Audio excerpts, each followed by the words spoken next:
Okay, I'm gonna see if I can tell my story of Enphase early adoption. This 7.2 kilowatt array, 30 panels of Kyocera 240s, all at the time using Enphase M215s. So I just want to also state though that to date Enphase has made good on their warranty, their industry warranty.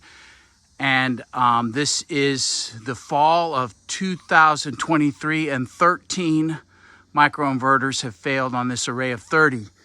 Of course, I was early adopter. Luckily, when I put it in, I said, I'm going to make some maintenance walkways in between them. I had extra real estate, so I made, and thank goodness I did that, because the maintenance then to come in, the labor costs are not as high as if it would be full panels. And of course, all the failures have been occurring randomly. Now, I did, once I had been into it, failed a bunch of them, you know, like maybe 6 or 8. I did get one of the RMA people on the phone to admit that, you know, there was a component that was supplied to them that was supposed to have certain reliability, didn't. And so let's just look at the difference now and why I think they probably saw their problem. So here's my array map, and you can see there's 13 of these randomly been replaced since 2012. It's 2023, so that's what do you got, 11 years. Here's the sample of what was put in back then. You can see the dongles, and then here's what you get now.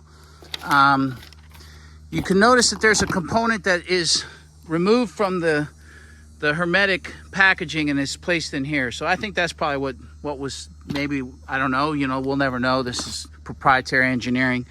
But here's a replacement unit. Just got it last week. Got to get up there and have it removed, R&R'd again, but made good on their warranties. But boy, oh boy, let me tell you, early adoption, you better think twice. It's proved now. I'm in the payback period, so I'm glad I did have it installed in 2012. But early adoption, planned for maintenance possibly. Thanks for watching.